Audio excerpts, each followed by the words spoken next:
Hi, and welcome to my section on color trends. I'm Audra Slinky, president of the Certified Color Expert and the Home Staging Resource training programs. And in this section, I'm going to talk about how you keep your finger on the pulse of color trends and design trends and where we're at right now. And this is a section that I'm putting in the dashboard of the color training because this is a section I'm going to have to change pretty much at least every year, if not 6 months, because boy, trends are changing and they're so fun to stay on top of. But before we can really talk about trends, let's make sure we delineate the difference between what a trend is and what a fad is, because we see both in the color and the design world. When you think of a trend, you really have to think of something that's a little bit more timeless in nature. We expect it to last at least 3 years. It's a little more subtle and it's easy to live with. Sometimes it's a style. 10 years ago, we were in kind of the brown trend where, Tuscan style was very popular. Remember that? And everybody did their kitchens in the brown cherry, cabinets and travertine and tumble tile, and it looked, great. People really loved that. And then we moved into what you would call the gray trend, where people got tired, of course, because it's a trend. But remember, it lasted at least 3 years. Each one of those actually lasted much more than 3 years. And the gray trend, and people were switching to more neutral grays, cool grays with pops of color. And that was really popular. That contrast in color people liked. Kind of followed the mid-century modern styles become very popular trend over the last few years. It kind of followed into the gray trend because of course that style goes great with the gray trend. Where I see us going is more of the white trend. And so I'm going to talk about all of these in this training, but I just want you to get an idea of, okay, that's a trend. This is going to last a little bit longer. It's a little more timeless. You don't get really tired of it. A fad is something you're going to get tired of. It lasts for less than 3 years. And it's like that song that gets overplayed on the radio. I love to listen to the radio with my sons, and I feel like that as soon as I like a song, no more than 2 weeks later, I'm sick of that song, right? Because they overplay it. So if you listen to the radio, you know exactly what I'm talking about. Well, that's what a fad is. It's really, really hot. It's in and everybody wants it. But then you get tired of seeing it. Something that's kind of like a fad would be like the chevron pattern. Remember, we saw chevron, and that lasted a little bit longer than I would have thought, but it just was everywhere. Another fad, is sometimes it's a color, and I thought it was a color coral. Benjamin Moore picked that color, and then everybody kind of went that color. But the thing about bright colors is you get tired of it pretty quickly. It lasts less than 3 years. Another fad we saw, remember little animal heads on the walls in varying types, but then you saw them in every store, and you just get tired of it. And if you have that on your wall, that's okay. It's still fun. I have one too in my bathroom, but I'm just saying the difference between the trend and the fad is when the fad goes to Target, that's when you know it's all over, right? So you kind of know what I'm talking about here. Let's talk about next. Let's get into, color trends and the kind of tastemakers when it comes to color. To do that, I'm going to have to take you to Benjamin Moore, Sherwin-Williams, and Pantone. And those are, kind of my two favorite. Those are the biggies when you think color. Now, if you want to work with a different color company, paint company, that's absolutely fine.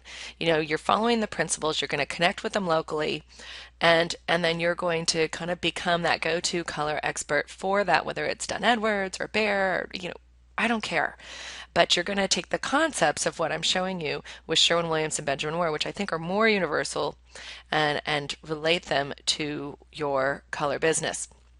So I have these links below this section for both Benjamin Moore, all these links, because I want you to go there and I want you to become really familiar with these websites, not just for ordering, things that you need like Fandex and large paint samples, but also for trends. This is something we're going to have to stay on top of. And here we are, Color Trends 2016. This is where we're at. And interestingly, I mentioned the white trend.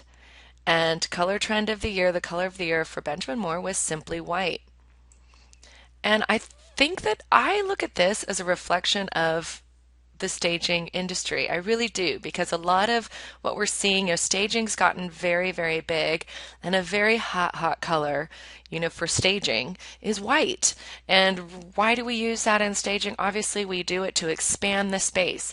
But you'll find in this color training, white only works in certain environments, and not every environment can pass the white paint test. So the stagers luxury staging, they know. And so those are the photos that you see online, are these luxury staging, these new builds. And that's why white's so popular, because you'll see it in a lot of new builds. Those photos go on house, and everyone wants a white luxury home. Don't worry, I'm going to walk you through when we'd use white. But I just want you to know this. Go to Benjamin Moore, look at their color trends, and then every year they come up with the narrative, why they picked it. And they're looking into, no surprise here, a lot of mid-century style and pops of color, white with pops of color. And I told you that's kind of following from that gray trend. Pops of color, lots of white, but interestingly, it shows that white can go with so many different things. And then they give you their total color palette. All right, so that's Benjamin Moore. I want you to go there to kind of explore that, see what they say about that trend, and then next go to Sherwin-Williams. And ironically, Sherwin-Williams picked alabaster, which is another form of white. It's not as white, obviously, as the Benjamin Moore color, but I found it, interesting. You've got these two major players picking a form of white, which is something they've never done before, as their color of the year. What does that mean for us? Well, I think it means great things for the color industry. And I mentioned this in the Why Color, if before you purchase this program, because white is a very dangerous color to go with. It's not safe. People think it's safe. Is it safe? Think of your first rented apartment. Was it safe there? No, it looked awful. Or your dorm room. Was it safe on those walls?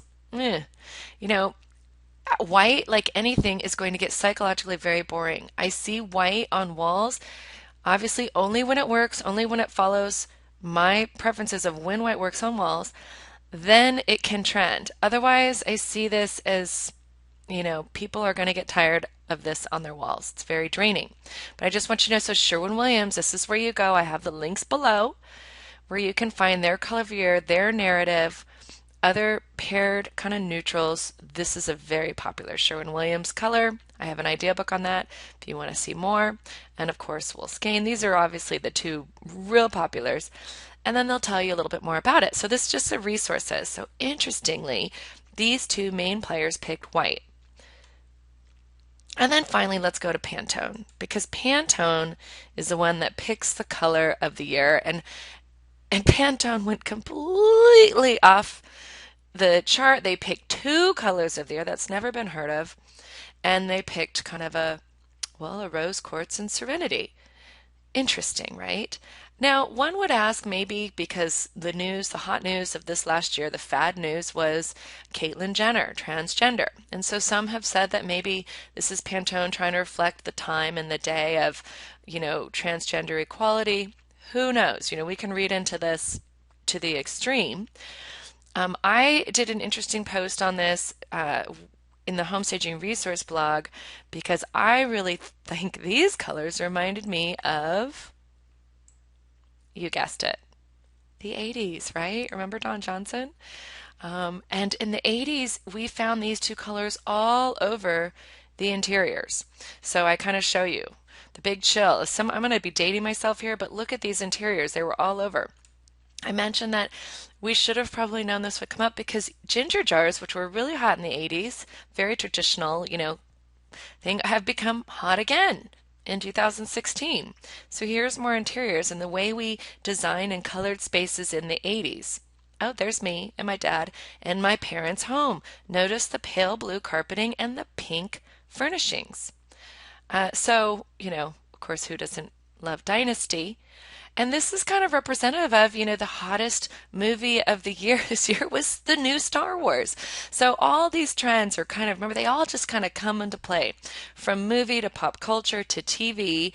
And it's almost like the 80s. Pantone is thinking that the 80s are coming back. This is kind of a more updated way of you can mix these colors in interiors. Still looks very 80s to those of us who lived through it and wonder, how in the world did we always choose these colors in the 80s? But we did.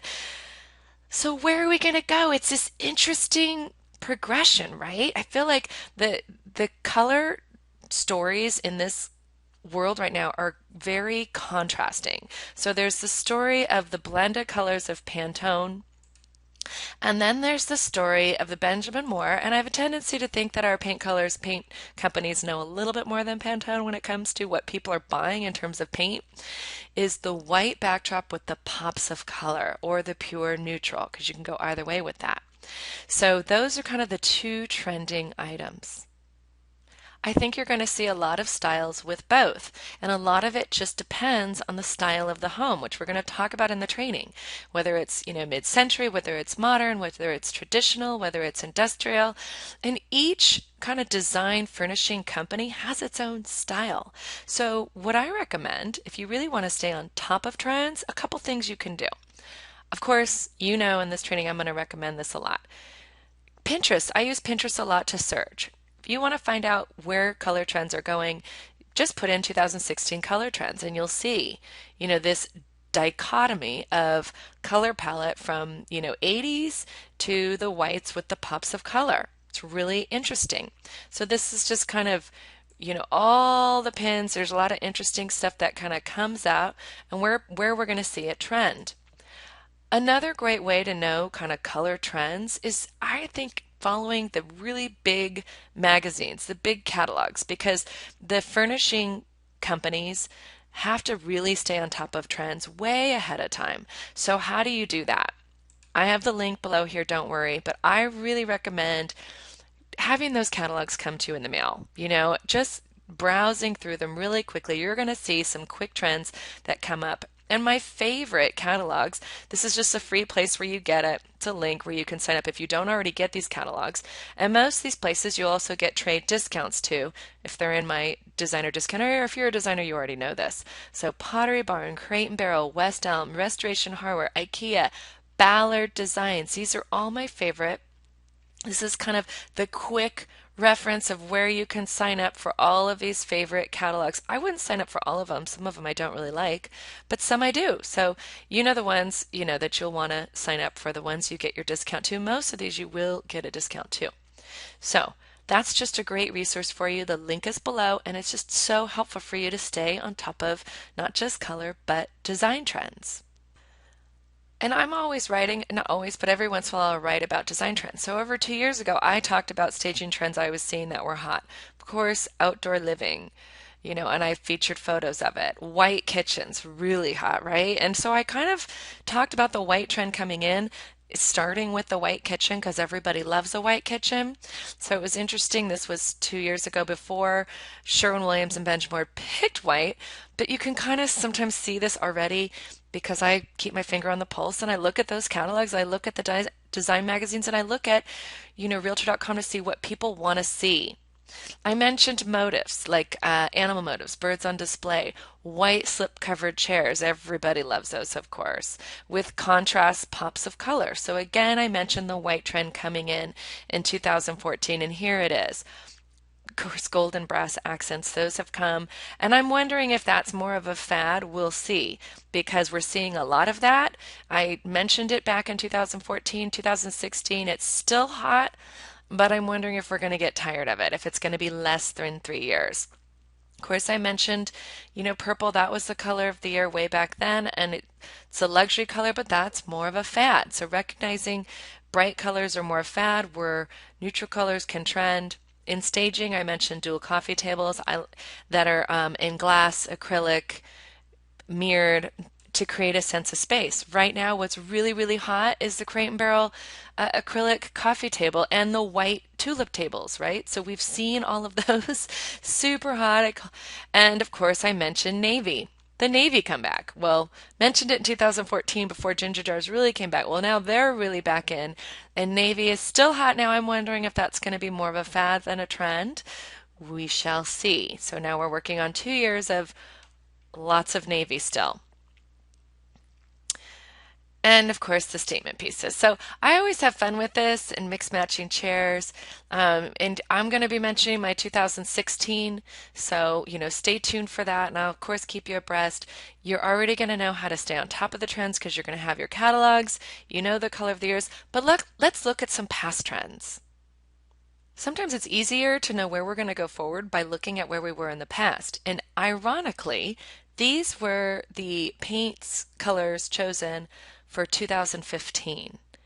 And it's interesting to me because it's kind of almost, you almost could have called that white would have been the colors for 2016 because all of these colors, except for Benjamin Moore's Guilford Green, are so bright in nature. So Farrow and Ball did the light blue, Benjamin Moore the Guilford Green, Behr did the essential teal. Teal is still actually very pretty hot. This one you can live with for a while. I think navy's kind of turned a little bit into teal. Sherwin-Williams did the coral reef. This is the color I said I'm seeing more as a fad because I don't see you putting coral on your walls without you getting tired of it in a year. It's super bright. Pantone went off the charts with a really warm color, and Marcella, they're kind of all over the board right now. So it's hard to know. Pantone's usually pretty good at calling design trends, so I'm still not seeing a lot of Marsala. I'm seeing it a little bit in the popularity of Turkish rugs, carpets right now, but that's about it. It's a very winter, fall kind of scheme. So it's interesting to see colors of last year that were brighter coming into colors this year with the whites. It's a lot of fun to watch, right? And then if we look at the past 10 years of just Pantone alone, then we're seeing some spot-ons and some not so spot-ons. So turquoise was really hot. That trended for a long time, still semi-trending. Kind of blue always kind of trends into something, whether it's turquoise, navy, to teal, because people love blue. Blue colors in nature, you have to think of colors in nature, blue and green, are so easy to live with. So they're always going to, in some way, trend to some degree. And they're fairly safe to go with. So if you have a client that's color sensitive and this is just going to be a paint that they're going to go with, but they want to see color on the walls, give them a blue or a green because then they can live with it for a while. But you can see, I mean, they call that the sand dollar. We can see all the yellow has trended. Now we're still seeing yellow. Yellow has actually in small doses trended, but people have to love yellow, right? They have to really want that in their home. And I'm seeing now, I told you when it goes to Target, then it's over. Yellow is officially in Target. So I think it's going to die soon. We'll see.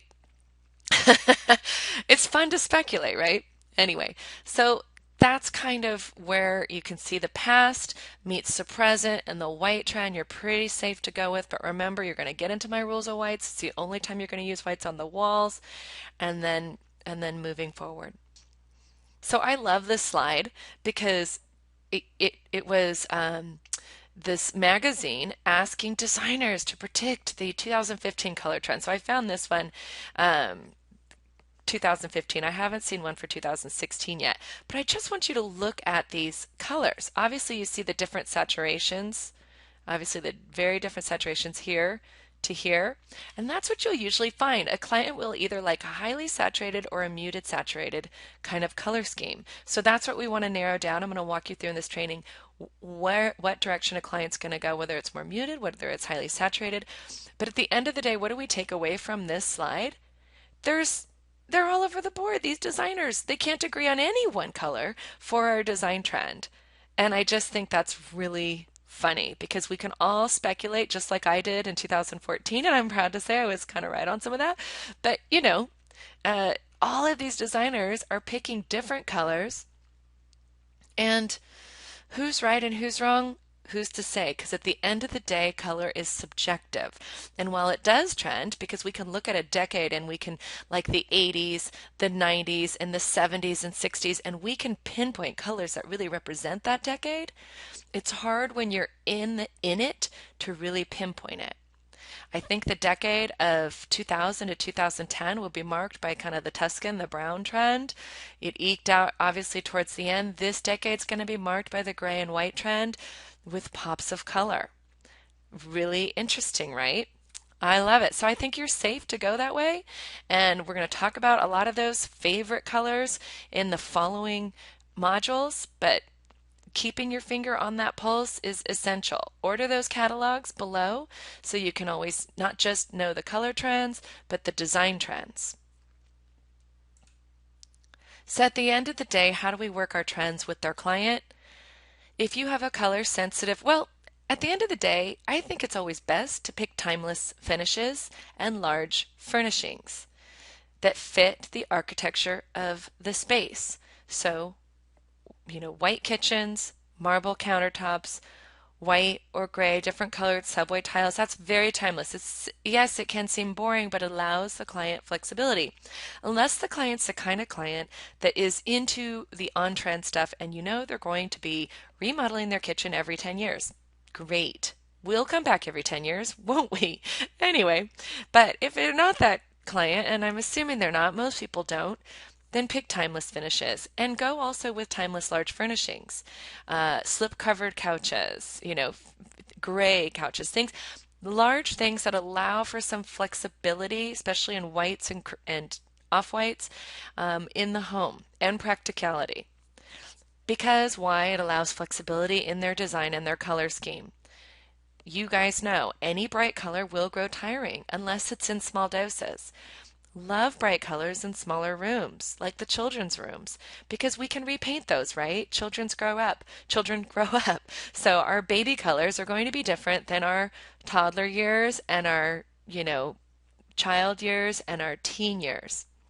So unless, they want just the one color that's just going to last every year, that's when you're going to choose a shade of green or blue, right? Paint on walls, just so you know, is always brighter than on the strip. So if the client is not color sensitive and wants that bright color, go a couple down because they're not, they're going to have to test anyway. And I'm going to walk you through that in this training, but just need to know this. I think a good point when you're thinking trends on the client is follow their mood. What is the mood that they want to feel in this room? And then you can go to on trend colors. And I always say think flexibility for design change in the client. For instance, one of my favorite things to recommend to clients when they're couch shopping is to pick a couch that has slip covers. Why? Because I really get tired of color. In my home, I like to change it up, right? Who doesn't? I mean, we're in the design world, so of course we do. So I have a couch that has a white slipcover and a cream slipcover. And my white slipcover is on come spring and summer. I'm going to walk you through those spring and summer colors where I put the muted, kind of saturated, colorful scheme in the form of my pillows and throws and accessories, and then summer pops of color, bright pops, because I love it. It looks super clean. That southern sun is filling that room, and then winter comes, and I then sometimes, or fall, I should say, comes, and I put my cream. It's more of an off-white chenille couch cover on, and then I do my warm maroons, oranges, olives, all that sort of stuff, fall colors. Don't we sometimes have a tendency to decorate and design our homes according to holidays? If you have a client that does that, and that's a good question to ask them, then picking furnishings that will give them the flexibility to work with those decorations is a really great idea, right? Allows them to use pillow covers to really have fun and change the look of their space so they love it. Because who just wants one style, one trend? The point is trends change, styles change, so allowing clients flexibility is essential. And I have to end this. I can't really stop there when I have to talk about again trends and staging, because I do think the home staging world has come on with a bang and it's really dictating a lot of the color trends. I think it did help to usher in that white trend like I mentioned. If you are a stager or if you're a designer going into staging and you are picking pieces or inventory that you're going to leave in the home, or maybe you're going to be doing vacant homes, this is the test that you need to use when you're buying things. This is how you do not waste money when it comes to picking inventory for vacant and things that you're leaving in the home. Pick timeless finishes and timeless large furnishings. I told you that. Think couches with slip covers you can clean.